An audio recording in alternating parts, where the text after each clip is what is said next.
Hey guys, Steve-O here for Movies and TVs on the Ball. And do you guys remember when MGM tried to make James Bond Jr.?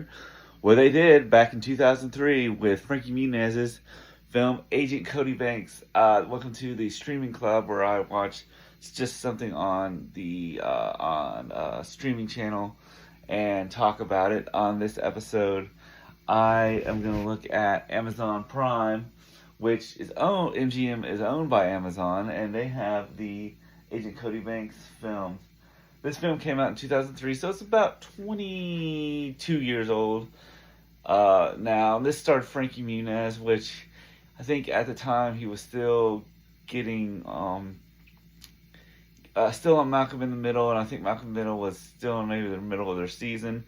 The reason why one of the reasons why I'm viewing this is because Frankie Muniz is coming back for a Malcolm in the Middle rebirth, or like kind of redo series on Hulu, and I just kind of thought, this is kind of a fun film. I mean, this movie to me feels more of like a very matinee film.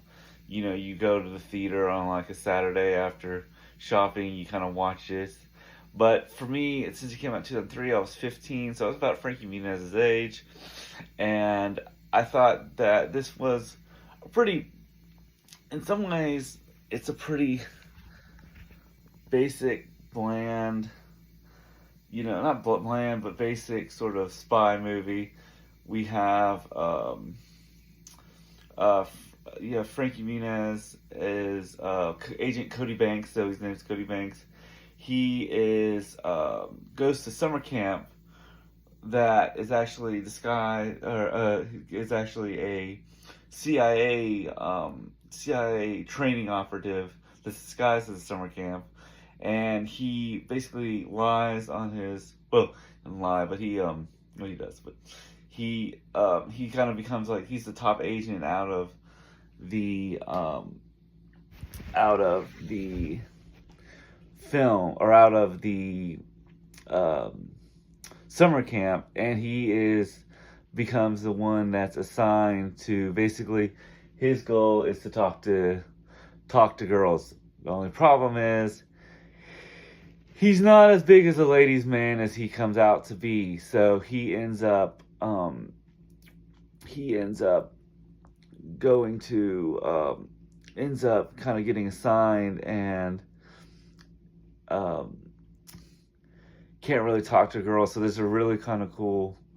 So he gets assigned to this mission because he's such a ladies' man, which he's not. But his mission is to talk to Hilary Duff, who is I think something Connors, and to get to her dad, who is kind of running this micro like nanotechnology, and of course he wants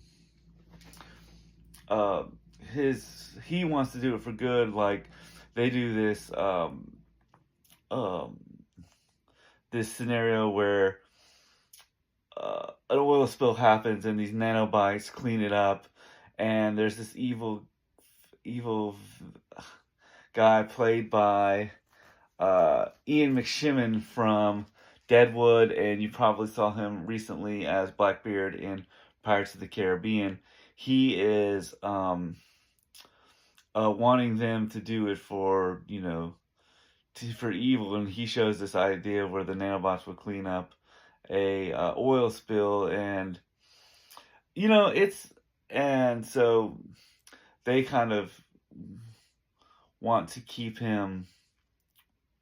They keep him as a prisoner to kind of lure out. Well, Cody Banks has to get to Natalie, Hilary Duff, to be to kind of woo her, but he can't talk to girls, as I said, and so he ends up getting into her school and even all her classes. We see that he has a handler played by Angie Harmon, who you probably know from Law and Order SVU. Actually, Law and Order, the original Law and Order, and she was in Rosario and Isles. But this is her first. This is, I think, first time I saw her in this movie was when I kind of recognized her. And she shows up after a basketball game and says that I need you to come with us to join the CIA. And Cody's like, where are we going? Peru, Rome, Afghanistan, all these other places. He's like, downtown Seattle. And so he ends up going through training, but his mission is to basically talk to Hillary Duff to get her to kind of do it. It's a pretty good film. It's James Bond light. It's James Bond for kids. I feel like the what made this film work is it was sort of, I think for Frankie Muniz's and Hillary Duff's chemistry is really good. You had the kid that played, if you remember in X, then you had his family, his brother is played by the kid, if you remember in X-Men 2, who blinks a lot and turns the channel where he's like, I can't sleep. That's him. But he's sort of like he's kind of the brother that is sort of, tries to make it, he's kind of pumped up his chest like he's a ladies' man. And, Frank, and I think that's the other thing is that, Cody Banks can't really talk to girls and stuff. But it's a pretty good, film. We get to see, his mission is to go to school, and go to the same private school that Hillary Duff's at. And, he's in all her classes.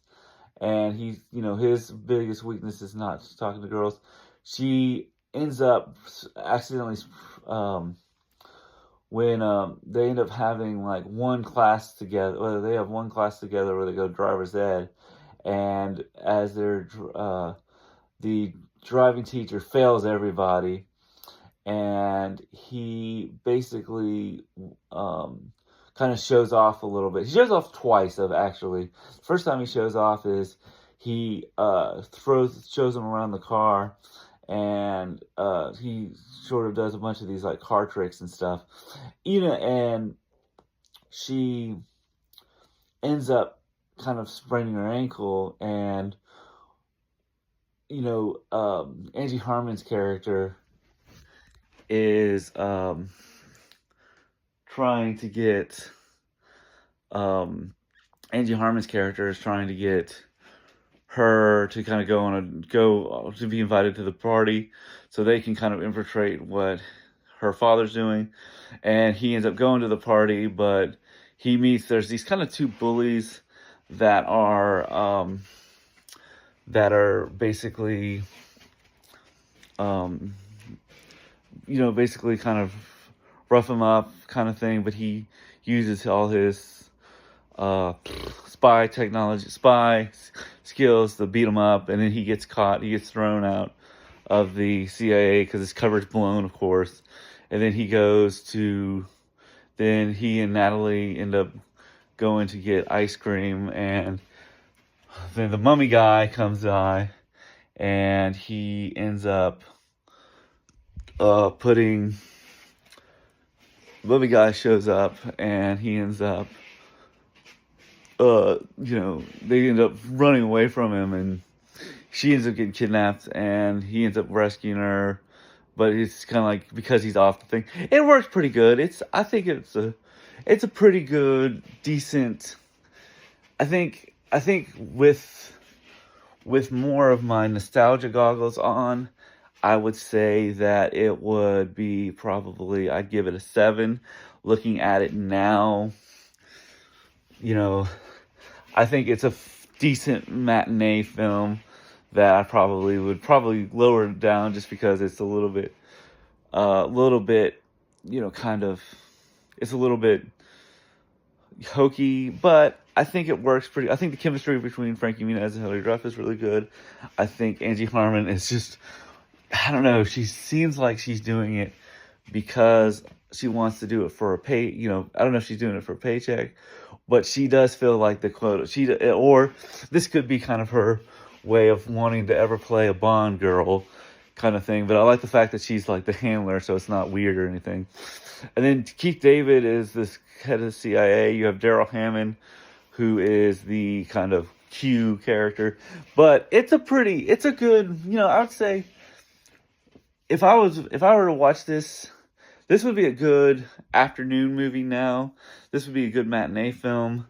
I mean, it's kind of nothing to it. I think if you have kids that are 11 to, 9 to 11, they probably think of it as pretty cool. I think that's how I feel about it. But that's kind of my look at Agent Cody Banks. Let me know what your thoughts are on this film. Do you think that did you grow up watching this? Was this sort of a film that you were like, oh, that's all right? Or was this something that you cherished? Let me know in the comments below, and as always, like and subscribe. Peace.